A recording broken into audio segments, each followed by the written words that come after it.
Hi friends, welcome to Chinni's kitchen. నేను ఈరోజు ఆవడలు చేస్తున్నానండి. ఇది ముందుగా పోపు పెట్టుకున్నాను. ఆవాలు, జీలకర్ర, కొద్దిగా ఆయిల్ వేసుకుని ఆవాలు, జీలకర్ర, కరివేపాకు ఇలా పోపు వేసేసుకోవాలి. ఇది పచ్చిమిర్చి కూడా వేపేసుకుని ఇలా పేస్ట్ చేసి పెట్టుకోవాలి. మనకు సరిపడంత పేస్ట్ దీంట్లో వేసుకోవాలి.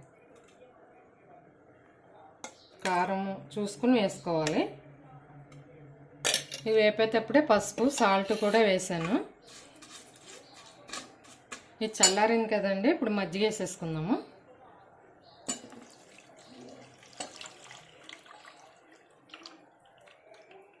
ఇవి వేసేసుకున్నాక బాగా కలుపుకోవాలి. ఇవి ఇలా బాగా కలిపేసుకుని కారము, ఉప్పు సరిపోయిందో లేదో చూసుకుని ఇవి ఈ టెక్స్చర్లో ఉండాలి. బాగా చిక్కగా ఉండకూడదు, బాగా పలసగా కూడా ఉండకూడదు. మజ్జిగ ఇలా రెడీ చేసి పెట్టేసుకోవాలండి. పోపు వేసేసుకుని ఇలా రెడీ చేసి పెట్టేసుకుంటే మనం ఇంకా వడలు వేసుకోవచ్చు, గారెలు వేసుకుని దీంట్లో వేసేసుకోవచ్చు. వేడివేడి వేస్తేనే బాగా లాగుతాయి, మెత్తగా లాగుతాయి.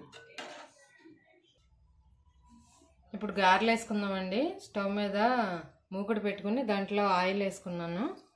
ఇదిగో గారెల పిండి అండి. ఇది గ్రైండర్కి వేసి పెట్టుకున్నాను. మినపప్పు నానబెట్టుకుని రాత్రి మినపప్పు నానబెట్టి ఇప్పుడు పొద్దున్నే గ్రైండర్కి వేసి పెట్టాను. ఇది కొద్దిగా సాల్ట్ కలుపుకుందాం, మనకు సరిపడా సాల్ట్, కొంచెం జీలకర్ర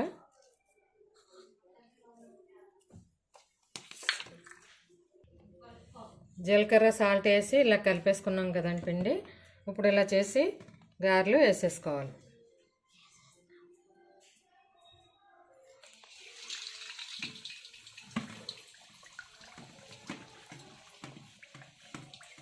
ఇలా చెయ్యి కొంచెం తడి చేసుకోవాలి.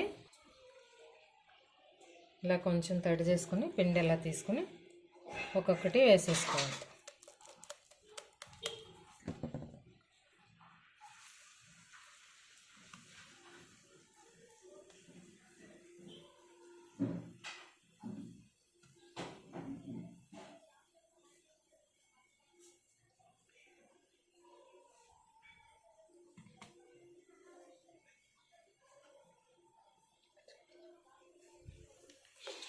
ఇది ఏం వేడి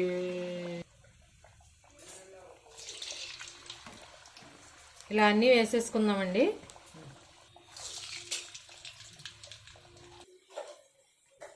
ఇక ఇలా వేగిపోయినాయి కదా, గోల్డెన్ బ్రౌన్ కలర్ వచ్చినాయి, అన్నీ తీసేసుకోవాలండి.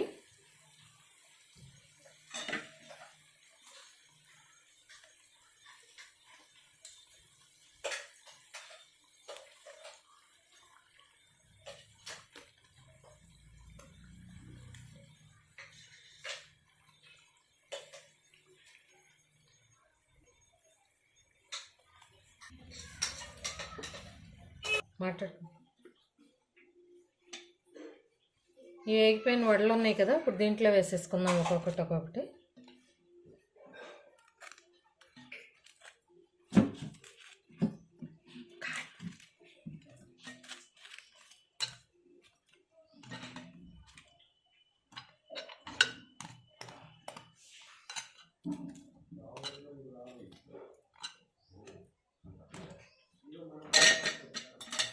ఇలా అన్నీ వేసేసుకున్నాం కదా, బాగా నానిపోతాయండి. ఒక 2 అవర్స్లోనే నానిపోతాయి. బాగా